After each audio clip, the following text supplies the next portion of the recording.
15 तारीख से गुप्त नवरात्रे प्रारंभ हो जाएंगे। जब नवरात्रे प्रारंभ हो, गुप्त नवरात्रे प्रारंभ हो, गुप्त नवरात्रे का मतलब होता है कि गोपनीय रूप से शिव की और शक्ति की आराधना करना। गोपनीय रूप से शिव और शक्ति की आराधना करना, एकांत में बैठकर, कहीं मत जाओ।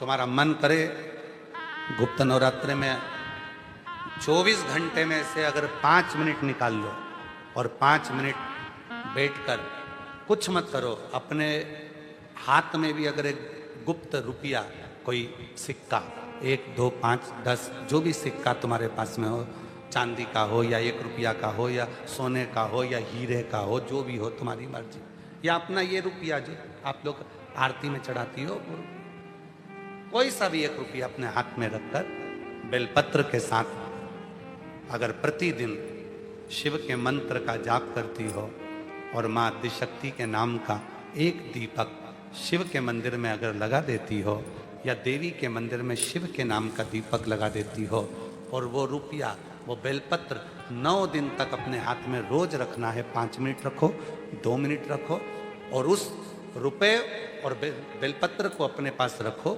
9वां दिन पूर्ण हो, बेलपत्र शिव को समर्पित कर दो और वो रुपया शिव जी को स्पर्श कराकर वापिस अपने हाथ में लेकर अपनी अलमारी में या तिजोरी में रखो। वो गोपनीय गुप्त नवरात्रे आपके जीवन में ऐसी संपदा देता है कि जीवन में वैभव की कमी नहीं। शिव और शक्ति, इन दोनों की साधना, उन दोनों की साधना। गुप्त नवरात्रे ये नहीं कर सकते तो थोड़े से अनार का रस या अनार के दाने, थोड़े से 2-4 दाने प्रतिदिन अनार के दाने 2-4 अपनी माता रानी के, शिव के स्मरण में, अपना घर का जो मंदिर हो जिसमें भगवान बैठे हों, तुम्हारे घर के मंदिर में जो भी भगवान बैठे हैं, अगर 9 दिन तक लगातार अनार के 2-4 दाने का भी आप रोज माता रानी को अगर भोग लगाती हो और उस अनार के दाने का या शिव को भोग लगाते हो, उस अनार के दाने का घर के जितने सदस्य हैं, 1-1 दाना अनार का सब खा लें। शरीर में रोग कैसा भी हो, वो रोग समाप्त होकर ही रहता है। गुप्त नवरात्रे शिव और शक्ति की आराधना के होते। शिव और शक्ति नवरात्रे में जितनी शंकर की आराधना कर सकते हो उतनी करो। शंकर की आराधना करने से नवरात्रे में शक्ति का बल बढ़ता।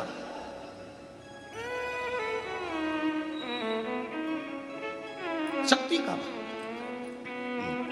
क्यों गुरुजी, नवरात्र में शंकर जी की आराधना क्यों करना चाहिए? हमने कहा अगर माता रानी से जो मांगना है तुम्हें, अगर तुमने नवरात्रे में शिव जी की आराधना करिए, शंकर की कथा सुनिए, शंकर की आराधना करिए, शिव स्तुति करिए, शंकर को 1 लोटा जल चढ़ाया, माँ आदिशक्ति तुम्हारे पर कृपा करेगी। क्यों?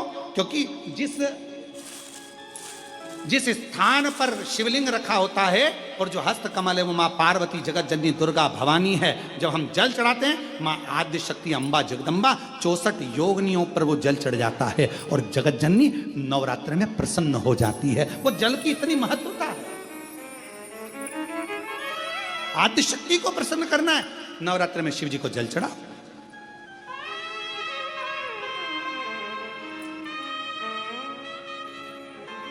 कोई बेटा बेटी है,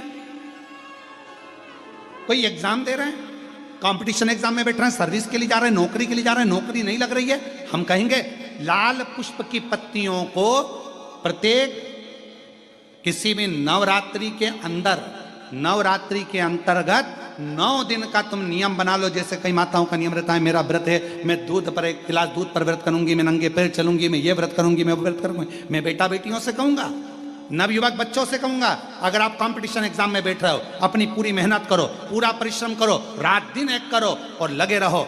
और 9 दिन तक नवरात्रि में 9 लाल फूल की 9 पंखड़ियां या 9 कोई भी चावल लाल कलर में कर कर, कुंकू में कर कर, अगर माँ जगत जननी के मंदिर में नहीं जा सकते, माँ भीड़ रहे, तो शिवलिंग की जो जलाधारी है जहां पानी गोल घूमता है, इस जलाधारी पर कहीं पर भी नवरात्रे में 9 दिन तक या तो लाल फूल की पंखड़ी 9 या 9 चावल के दाने लाल कलर कर कुंकू में, लाल चंदन में उस स्थान पर चढ़ाना प्रारंभ करो। 9 दिन के बाद तुम्हें 15 दिन और निकलेंगे, उसके बाद तुम्हें खुद लगेगा कि तुम्हारी जॉब, तुम्हारी नौकरी तुम्हारा बाबा ने लगाया है। शक्ति का बल, परिश्रम जरूर करना, मेहनत जरूर करना, रात दिन पढ़ाई एक साथ करना और अपने परिश्रम को नहीं छोड़ना। मेहनत जरूर करो पर साथ में ये प्रयोग भी करो। नवरात्रि का देखो, शिव और शक्ति का बल तुम्हें प्रसन्नता देता है कि नहीं देता? शिव शक्ति का बल हमें प्रसन्नता देता है कि नहीं?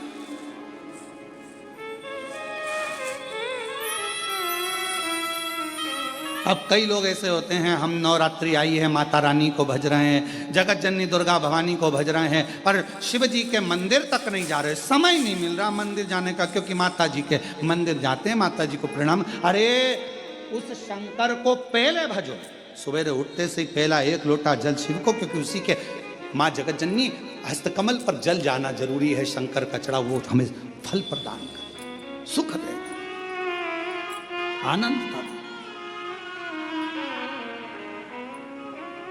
और महादेव नमन चरणों में स्वीकार कीजिए, सबका किया है मेरा भी उद्धार कीजिए, उद्धार कीजिए। हे त्रिपुंडधारी, हे त्रिशूलधारी, हे त्रिपुंडधारी, आप भजो। और नवरात्रे में भी देवी की आराधना का एक स्मरण का सुख है महाराज। ज्योत का विधान है, नवरात्रे में देवी की ज्योत लगती है, अखंड ज्योति लगती है, जवारे बुआए जाते हैं, कलश लगता है। ज्योत का भी विधान है, जिसके यहां दिया अखंड जलाया जाता है, अगर वो दिए की लो, दिए की बाती अगर दक्षिण दिशा की होती है तो उसके घर में साल भर में एक घात जरूर होती है।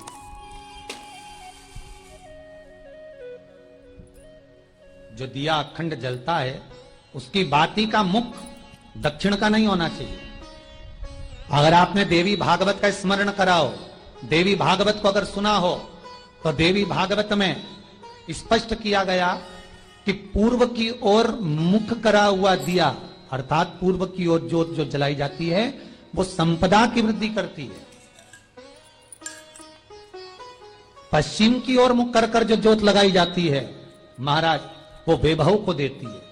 और उत्तर की ओर जो मुख कर ज्योत जलाई जाती है, उत्तर की ओर जो ज्योत का मुख रहता है वो आयु की वृद्धि करती है, घर में अकाल मौत को रोकती है।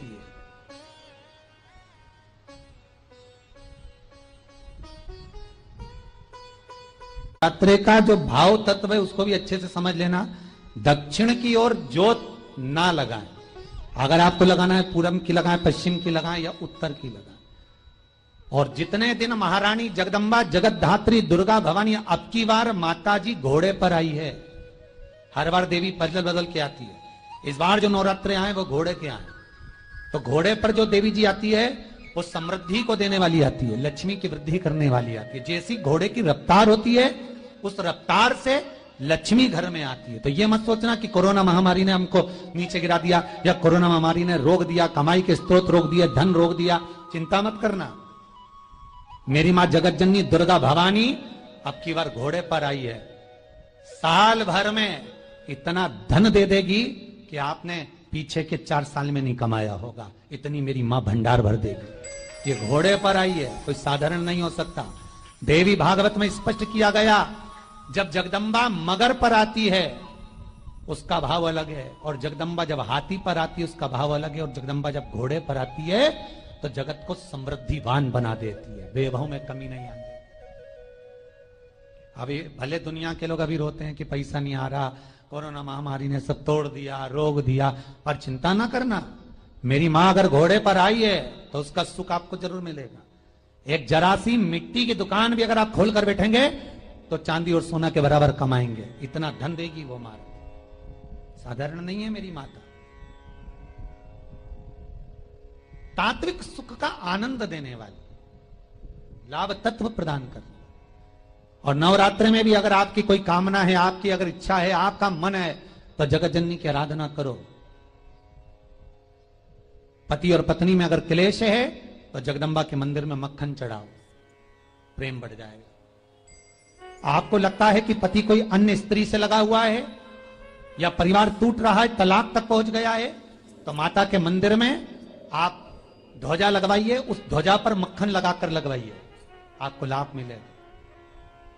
महाराज, यदि आपको लगता है कि बच्चे बहुत ज्यादा अपशब्द बोल रहे हैं, मुंह चला रहे हैं और प्रेम नहीं रख रहे, तो माता के मंदिर में लाल पुष्प, लाल चंदन और लाल चूड़ी मां को समर्पित करिए, प्रेम बढ़ेगा। बच्चा कभी आप जी से कम नहीं बोलेगा, प्रेम की भाषा निकलेगी मुझसे। मां जगतजननी की आराधना, जगदम्बा की उपासना। नवरात्रे में 9 दिन में से कोई एक दिन ऐसा ले लो जिस दिन कन्याओं का भोजन कराओ, साथ में उनको लाल चुनरी ओढ़ाओ या कोई लाल वस्त्र, लाल पूजन की सामग्री उनको दो, सुख मिलेगा, आनंद। एक बेल वृक्ष भी अगर किसी के यहाँ है, समझ लो पूरा स्वर्ग, पूरा वैकुंठ, 33 कोटि देवता आपके आंगन में निवास करते हैं। आप क्या सोचना ही नहीं कभी भी, ना लिंग पुराण को पढ़िएगा कभी, और नर्मदा पुराण का अध्ययन करिएगा, शिव महापुराण को जरा गहनता से पढ़िएगा। बेल वृक्ष की महत्वता को जब आप पढ़ेंगे उसमें वर्णन आता है, जिसके आंगन में 7 बेलपत्र के वृक्ष होते हैं, सोमनाथ उसी के भवन में निवास करते हैं। कहीं 9 बेलपत्र का वृक्ष हो, वहां स्वयं मल्लिकार्जुन का निवास होता है। 11 बेलपत्र के वृक्ष जहां पर लगे हुए होते हैं, मेरा काल अधिपति महाकाल वहीं निवास करता है। 17 बेलपत्र के वृक्ष जहां लगे होते हैं, वहां ओमकारेश्वर स्वयं विराजमान होते हैं। 21 बेलपत्र के वृक्ष जहां लगे होते हैं, वह स्थान केदारनाथ बन जाता है। 31 बेलपत्र के वृक्ष जहां लगे होते हैं, वो स्वयं भीमा शंकर का स्थान बन जाता है। और जहां बेलपत्र की वाटिका होती है, 108 बेलपत्र के वृक्ष लगे होते हैं, वो स्वयं काशी विश्वनाथ का स्थान काशी बन जाता है। वो काशी, काशी में गंगा ज्ञानवापी, मसान काशी का मणिकर्णिका घाट और काशी का विश्वनाथ। बेलपत्र के वृक्ष जहां आप कुबरेश्वर धाम आते हो तो ये सब चीजों का दर्शन आपको होगा। सामने बेलवाटिका, अंदर जाओगे तो बेलपत्र के वृक्ष, पीछे बटकेश्वर पर जाओगे तो उसके पीछे बेलपत्र के वृक्ष। पूरे कुबरेश्वर धाम में चारों तरफ बेलपत्री के वृक्ष लगे हुए, आप दर्शन करेंगे। कुछ वृक्ष छोटे हैं, कुछ बड़े। जैसे काशी में शमशान लगा हुआ है, वैसे कुबरेश्वर धाम पर पीछे की ओर शमशान बना हुआ। जैसे काशी में ज्ञानवापी है, वैसा ही कुबरेश्वर धाम का जहां कंकर शंकर रखा हुआ है, जिस शिला का आप दर्शन करते हो, 2 त्रिशूल लगे हैं, उसी के पास में एक वापी है, कुआं है, उसके ऊपर छत डाल दी गई है। हृदय से जब हम शिव को पुकारें, शिव क्यों, एक बेलपत्री का वृक्ष भी अगर अपने घर के आंगन में है, गमले में है, एक बेलपत्री का वृक्ष भी यदि हमारे यहाँ लगा है, समझ लेना संपूर्ण ब्रह्मांड का अधिपति भगवान शिव, भगवान नारायण और ब्रह्मा 33 कोटि देवता के साथ में हमारे यहाँ पर विराजमान है। हमें कहीं जाने की जरूरत नहीं, स्वयं। कभी आप लोगों का मन हुआ करे ना कि मुझे अयोध्या की परिक्रमा करना है, वृंदावन की परिक्रमा करना है, काशी की परिक्रमा करना है, उज्जैनी की परिक्रमा करना है, नर्मदा की परिक्रमा करना है, गंगा की परिक्रमा करना है, सरयू की परिक्रमा करना है। जिस दिन तुम्हारा मन कर जाए कि मुझे परिक्रमा करना है, प्रदोष का दिन देखना, प्रदोष काल का समय देखना और बेलपत्री के वृक्ष के नीचे जाकर 11 परिक्रमा नमः शिवाय कहते हुए, ओम नमः शिवाय कहते हुए, श्री शिवाय नमस्तुभ्यम कहते हुए लगा लेना और वहां की रच को अपने मस्तक पर चढ़ा लेना। सारे तीर्थों की परिक्रमा का फल प्राप्त हो जाए। एक बेलपत्र के वृक्ष की परिक्रमा सारे तीर्थों के परिक्रमा का फल दे देती है।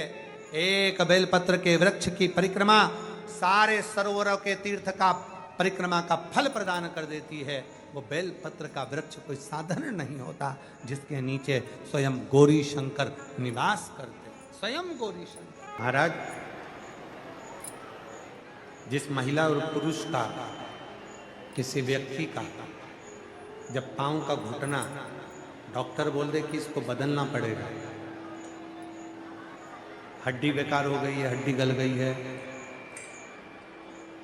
L1 L2 कमर का कोई गुरिया खसक गया है, कोई घुटने में कोई प्रॉब्लम खड़ी हो गई है, पाँव में कोई प्रॉब्लम खड़ी हो गई है और वो पाँव ठीक ही नहीं हो रहा, इंजेक्शन लगवा लिया, दवाई ले ली और डॉक्टर कह रहा है ऑपरेशन कराना ही पड़ेगा। और डॉक्टर साहब से कहना कि हमको गोलियां दे दो, दवाई दे दो, आप शिव का रूप हो और थोड़ा सा समय लेकर, थोड़ा सा समय लेकर महाराज, कुछ समय थोड़ा सा ले,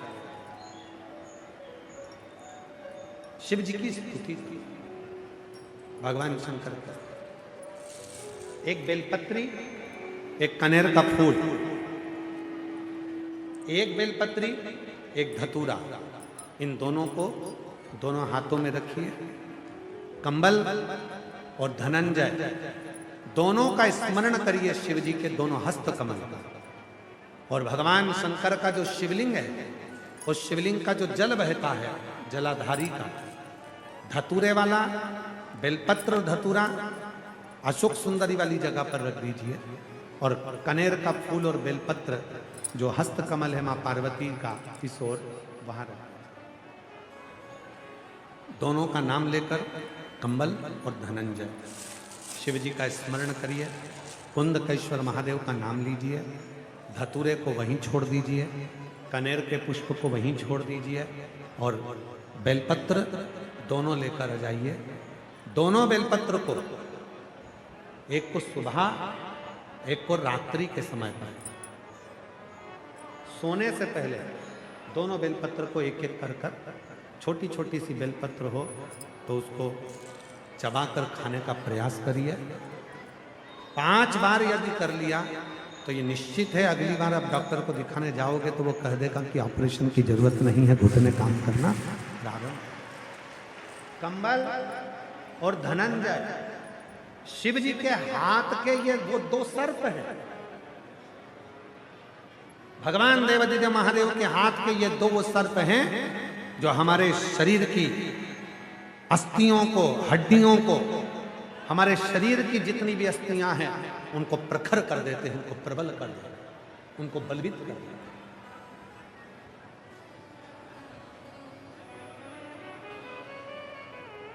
फिर से एक बार नाम लेंगे, आप लोगों के स्मरण में रहना चाहिए। क्या नाम है दोनों का? पहले का कंबल, कंबल और दूसरे का। अब कल से आज तक मैं आपको 5 सर्पों के नाम स्मरण करा दिए हैं। कानों में कौन कौन है?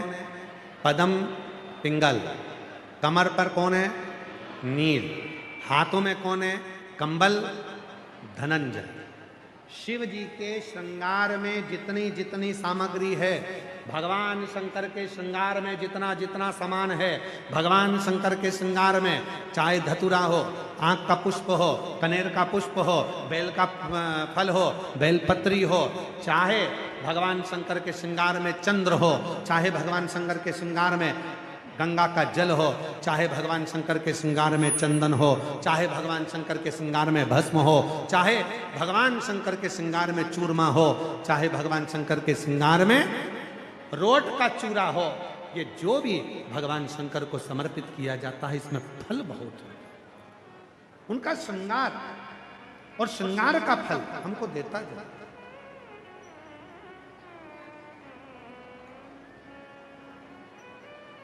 ये छूटता नहीं है, इसका फल जरूर मिलता है।